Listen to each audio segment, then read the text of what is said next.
The sound of footsteps on the street below felt like daggers piercing my soul. I had always had my grievances with my husband, but never to this extent. The way he could so easily destroy everything important to me. There was no coming back from that. Forgiving him was out of the question. I would make him regret ignoring me, my family, and his selfishness. My name is Jennifer, a 45-year-old housewife. I live in a small flat with my husband. Growing up, I was particularly close to my grandfather, a man I admired deeply. Even though my grandmother had passed, my grandfather remained strong and healthy for his age. We would meet occasionally, and his wisdom was something I cherished. A family must support each other no matter what. It's that support that makes us a family, he'd often say. Those words still echo in my heart. Family is about mutual care, not one-sided sacrifice. I wanted to live by his example, to build a life like his, but life had other plans. Before we got married, my husband seemed like a different man. He helped with chores and acted kind. But as soon as we started living together, he changed completely. I was left to do everything, cleaning, cooking, everything. Don't leave all the housework to me, I would plead with him time and again. His response was always the same. I'm tired from work. It's your job to handle the home. His dismissiveness turned our conversations into arguments. Why are you so selfish? I would ask, desperate for him to understand. But his answer was always the same. That's your role. You're useless as a wife if you can't even do that. The more he belittled me, the more I started to wonder if I was indeed the problem. But I couldn't shake my mother's words from my mind. Even as a stay-at-home wife, you're not supposed to do everything alone. A family works together. I tried to follow her advice, but nothing I said to my husband made any difference. Then the worst news arrived. My grandfather had collapsed and was rushed to the hospital. My mother called to tell me, and I knew I had to be with him. Can you handle things at home while I go visit Grandpa? I asked my husband. His response was as cold as ever. Why should you visit? You're the wife. Your place is at home. His words stung. Grandpa's seriously ill. I need to go, I insisted, but he shrugged it off. Who's going to take care of the house if you leave? I begged him to let me go, but he refused. I felt trapped, helpless. My mother tried to reassure me by taking care of everything, but my heart ached as Grandpa's condition worsened. I thought about visiting in secret, but I didn't have the means to get there. My husband had the car for work. Night after night, I lay awake, fearing I would never see my grandfather again. A month later, he passed away. I never got to say goodbye. At the funeral, seeing his face so frail and thin, I wept harder than anyone else. The sorrow of losing him consumed me, but it was soon followed by another blow, my growing indifference to my husband. Every day, I felt like a shell of myself, empty and disconnected. One day, out of the blue, my husband approached me. There's a place I want to take you. I need you to come with me, he said. For a brief moment, I hoped he was trying to make amends, that maybe he was finally willing to be the kind of partner my grandfather always spoke of. I followed him, clinging to that flicker of hope. We arrived in a quiet residential area. Nothing special about the place, no signs of change or reconciliation. We stopped in front of the house, and he pointed at it. What's this? I asked, confused. This, he said, is our new home. I stared at him in shock. A new home? Where did you get the money for this? He looked at me, completely unfazed. From your grandfather's inheritance. I know about it, even though you tried to hide it. With that much money, of course we can buy a house. I was speechless. I wasn't even allowed to visit my grandfather when he was dying, but my husband was ready to claim his inheritance. The betrayal felt like a knife in my heart. I couldn't comprehend how immoral and heartless his thinking was. He seemed to lack any trace of humanity. When I refused to give him the inheritance, he snapped back, "Your money is my money. Stop saying ridiculous things. Just hand over the money for the house." His selfishness brought tears to my eyes, and I noticed people passing by giving him cold stares as he laughed loudly, oblivious to their judgment. If I had known his true nature, I would have never married him. Why hadn't I seen it sooner? I felt a surge of anger. How could he trample on my feelings so easily? By this point, my love for him had completely vanished.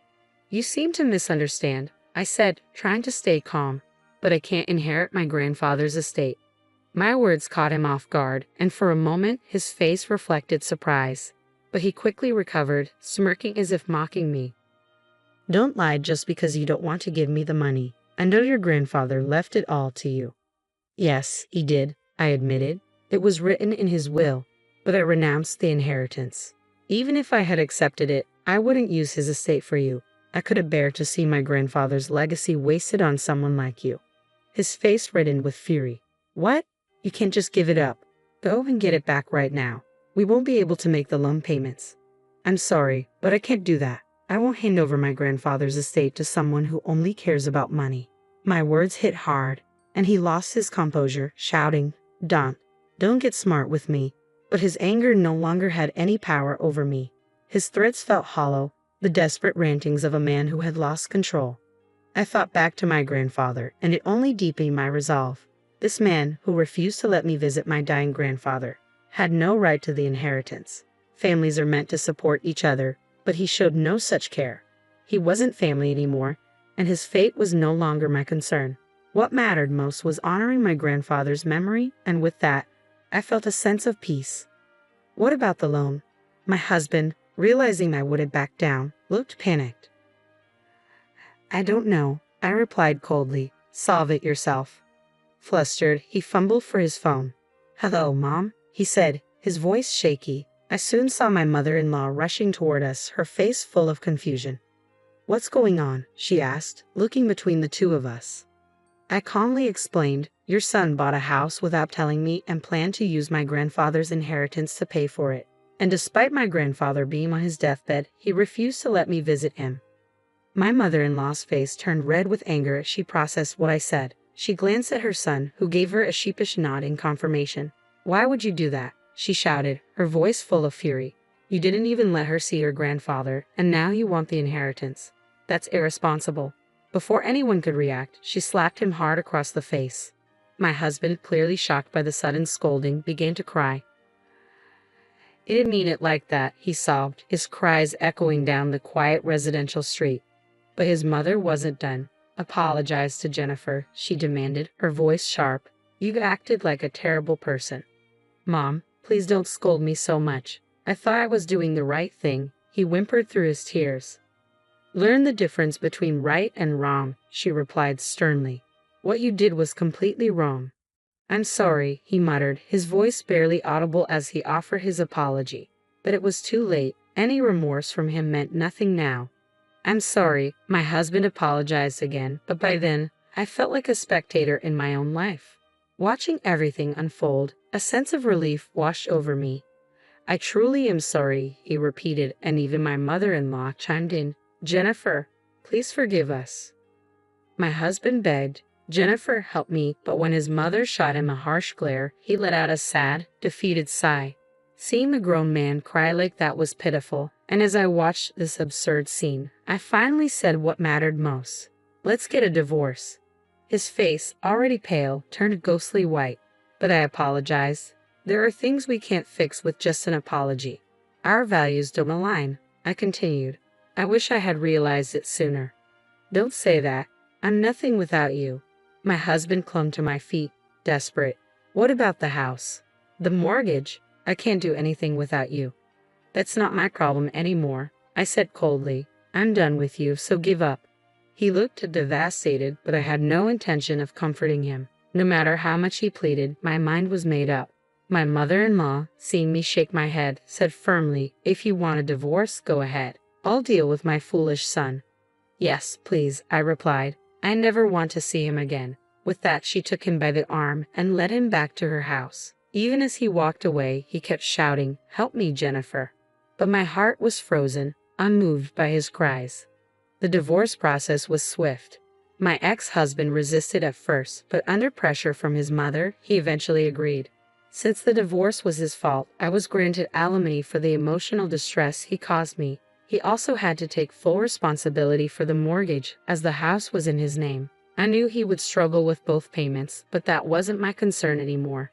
Time passed, and I ran into his mother one day. She told me that after the divorce and the crushing weight of the mortgage, my ex-husband stopped going to work. He missed so many days that his company eventually fired him. Now, he works part-time at a construction site, constantly scolded by his mother. She said he doesn't get along with his co-workers and complains daily about wanting to quit. But his mother won't allow it. As for me, I rebuilt my life. I found a new job that welcomed me despite my lack of recent experience. A kind mentor helped me learn the ropes, and I quickly adapted. Now, I'm even in charge of training new employees. My life now is far more fulfilling than during my marriage. I feel confident again, proud of who I've become. Soon, I plan to visit my grandfather's grave. I want to tell him everything that's happened, knowing he's watching over me with a smile from above. From now on, the four of us will live together, my son Ben says with a laugh as he walks in. Come on, let us in quickly and order something fancy for dinner, he jokes, making demands over the phone. It's a new chapter, and this time, I feel ready for whatever comes next. I was completely astounded by his selfishness. That's impossible. I'm still in the middle of sorting things out at the new house, I exclaimed, my frustration mounting. What new house? Ben's voice was filled with confusion. In the background, I could hear his wife, Kate, sounding furious. You can't always have things your way. My name is Nancy, a 56-year-old homemaker. I've been married to Ken for 30 years. We met at work and got engaged about a year after we started dating. I will always make you happy, so please marry me, he said sincerely, and those words meant the world to me. Even now, 30 years into our marriage, Ken still makes me happy. I'm truly glad to have married him. About a year after our wedding, I became pregnant. It was unexpected but a joyful surprise for both of us. We had always hoped for a child. We named our son Ben. He was an adorable baby, and we cherished him, raising him with all our love. As he grew older and started to speak, our days became even more joyful, filled with his laughter and innocent mischief. Time flew by, and soon Ben was ready to start elementary school. We hoped he would make many friends and excel in his studies. However, things didn't go as smoothly as we hoped. As soon as Ben started school, he began causing trouble. He was always lively and mischievous at home, but his behavior at school seemed out of control. He disrupted classes and made his classmates cry with his selfishness. Every time the school called, I found myself apologizing, and Ken and I would scold Ben, trying to make him understand why his actions were wrong. Unfortunately, he didn't see it that way and felt our scolding was unfair. Nothing seemed to change his behavior. Ben struggled with his studies, unable to concentrate, and his teachers often pointed out his poor grades. We worried about our parenting and tried everything from tutoring to private lessons, but his grades remained poor. In middle school, the issues continued. He frequently disrupted classes and once even injured another child, which led us to apologize to the child's family. Ben was clearly seen as a problematic student at school. Whenever I attended open house or parent-teacher conferences, I noticed that other parents avoided me, making it difficult to make friends. It was a tough time for our family. Despite these challenges, Ben managed to advance to high school. Ken and I hoped he would graduate successfully. We allowed Ben to take up a part-time job, but only on the condition that he continued to study diligently. He often spent his allowance too quickly, so we provided him with only a modest amount, hoping he would learn to manage his finances better. Earning his own money seemed to make him very happy, and he worked almost daily at his part-time job, earning a considerable sum for a high school student. Remarkably, he kept his promise and did not neglect his studies. He worked hard even in subjects he found challenging, and as a result, we no longer received any calls from his school about his behavior. Ken and I were amazed by this sudden change in Ben.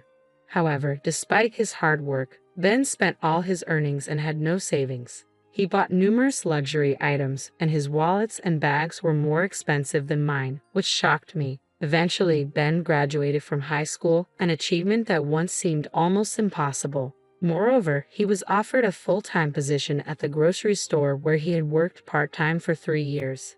His securing a stable job was a great relief for us as his parents. When Ben got the job, he decided he wanted to move out to live independently and freely. Although I felt a pang of sadness at the thought of him leaving home, considering all the effort we had put into raising him, I also understood his desire to spread his wings and find his own path. I also recognized that Ben was now a grown man, and seeing him work hard was a good thing, or so I believed. After Ben moved out, he rarely returned home. We had hoped he would come back at least for Christmas, but he didn't. It was his first year living on his own, so maybe he wanted to enjoy the freedom, although it was disappointing. Ken and I didn't push him. We assumed that future holidays would just be the two of us. However, as time passed, there were still no signs of Ben returning. He didn't come home during the summer vacation or any other time, and there was no contact from him. Worried about his safety, we tried to reach out. After several attempts, he finally answered the phone. "What? You're being annoying. What do you want?" Ben responded, clearly irritated. "Ben, we were worried about you. You haven't come home or contacted us since you left," I said, feeling both relief and frustration. "You're calling me repeatedly just for that." "I'm fine," he replied dismissively. "It's not just that. We were really worried. Can't you come home at least once a year?" I pleaded. "Fine, I get it. I'm hanging up now," Ben said and quickly ended the call. I wasn't sure if he didn't understand how much parents worry or if he was just being self-centered. Either way, I was relieved to know he was safe, even if it was a small comfort. After that, Ben rarely returned home, and we nearly gave up hope of seeing him again. Then, about 5 years after he had moved out, he suddenly appeared at our doorstep. "Mom, Dad, it's been a while," Ben greeted us casually. "Ben? You're here so suddenly. Is something wrong?" I asked, surprised by his unexpected visit. "Something wrong? Didn't Mom tell me to come back?" he replied. "That's true, but you could have at least informed us beforehand." "Sorry, but you're happy to see me, right?" he said, brushing off my concerns. "Yes, of course. Have you been well? You haven't contacted us at all." "Okay, Dad. No lectures, please. I'm fine. I came today because I have something important to tell you."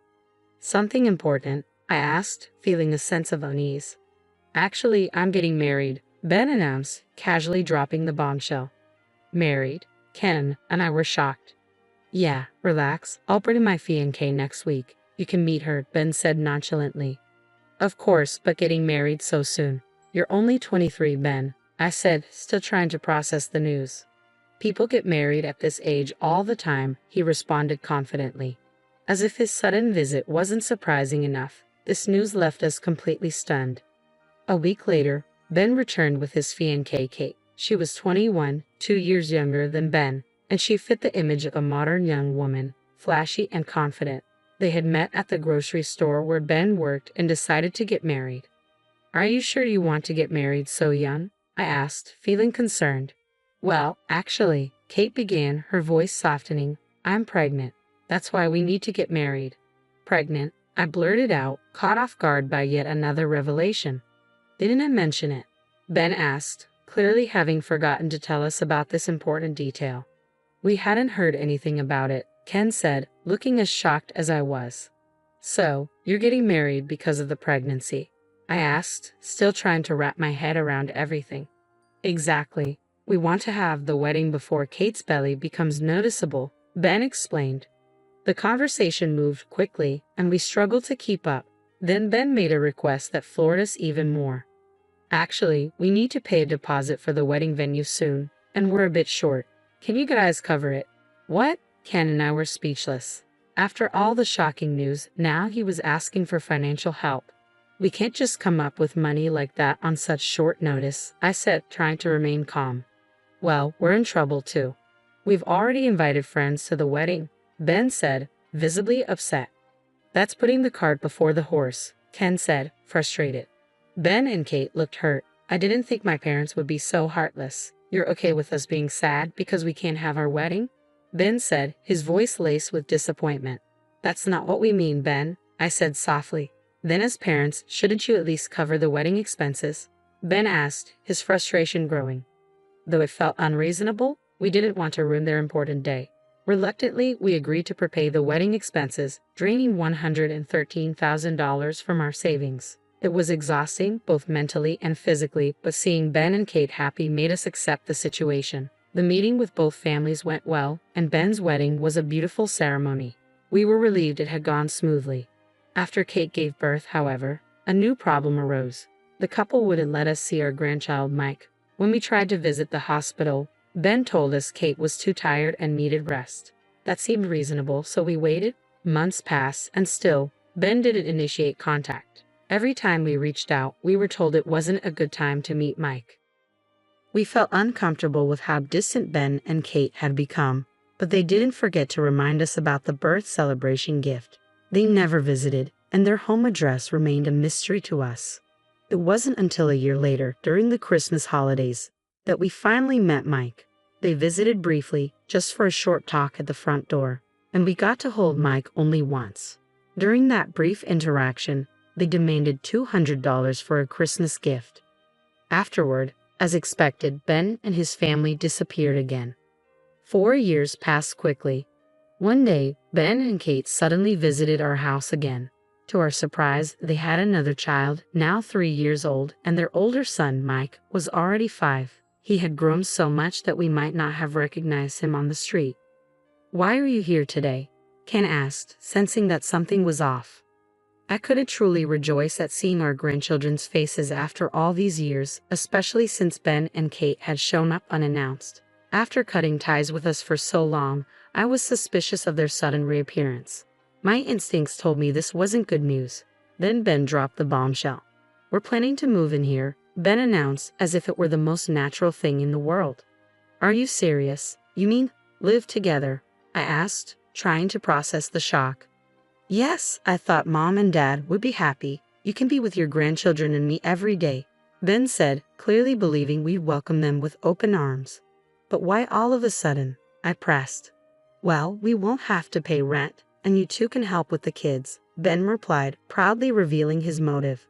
It hit me then. After not seeing our grandchildren for 4 years, they now wanted to move in for free childcare and rent. I wasn't having it. "It's the same whether we see them now or not," I said, feeling a growing sense of frustration. Ken nodded in agreement. "Exactly. We've been ignored for years, and now we're only good enough when you need something." Ben was furious. "What are you saying? I'm offering to live together. I was even thinking about taking care of you in the future. Anyway, moving in is a done deal." With that, he stormed out with his family, leaving us stunned. We had raised our son, and part of me felt responsible for how he turned out, but Ben was an adult now. He had his own family, and it wasn't our job to step in anymore. Ken and I firmly decided that we would not live with them. However, Ben and Kate were clearly serious about moving in. A few days later, boxes began arriving at our house, sent by Ben. It seemed they were planning to move in by force. Though the boxes were here, Ben and his family weren't yet. They were likely planning to show up later. Ken and I acted quickly. We changed the locks on the house and called a moving company. Luckily, we owned a condo that we'd bought as an investment, and we decided to move there instead. The movers were available the next morning, so we arranged everything swiftly. We transported some of our things ourselves, while the larger items were handled by professionals. We even contacted a real estate agent to start the process of selling the house. We weren't about to let Ben and Kate bulldoze their way into our lives. The next morning, the movers completed the job, and by the time Ben and his family arrived, we were gone. We had managed to avoid their plans just in time. Later that afternoon, Ben called. "Hey, is something wrong?" "No, the question is, what's going on with you?" I replied calmly. Ben half laughed. "We're coming over today. The 4 of us will be moving in." Without waiting for a response, he hung up. Ken and I were concerned. We continued unpacking in our new home. An hour later, Ben called again, sounding confused. "What's going on? Our boxes are outside, the key doesn't work, and I've been ringing the doorbell. Let us in and get dinner ready or order something fancy for delivery." His entitled demands astounded me. "It's impossible," I replied. "We're unpacking at our new house." "New house?" Ben asked, bewildered. "That's right. We decided not to live with you. You sent your belongings without our consent, so we moved to avoid you." "You moved? You couldn't have found a place so quickly. We already had another property. If we had told you, you would have insisted on living together. We had our own emergency plan." Ben fell silent for a moment. I could hear Kate shouting in the background. "That house is already sold, so it's pointless to try and live there," I added. Ben sounded utterly defeated. "You always get your way," he muttered before hanging up. Without hesitation, I blocked his number. Unfortunately, our warnings didn't seem to reach Ben. In a shocking move, he and his family broke a window to enter the house, moving in their belongings as if it were theirs. Naturally, we reported them to the real estate agency, and they were promptly arrested. During the arrest, Ben resisted, shouting, "This is my childhood home. What's wrong with staying here?" The police subdued him, and the entire incident was witnessed by neighbors and passers-by. Some even recorded the scene and posted it on social media, spreading the news far and wide. As a result, Ben was fired from his job the very next day. His reputation was ruined, and following his arrest, his life unraveled. I later heard that he and Kate divorced. She took their children and moved back to her parents' home, where she now works full-time. Her parents, furious about the situation, manage her salary to save for the children's education. As for Ben, I don't know what he's doing now, and frankly, I no longer care. Ken and I believe we've done enough for him. From now on, we're focused on living happily together, just the two of us.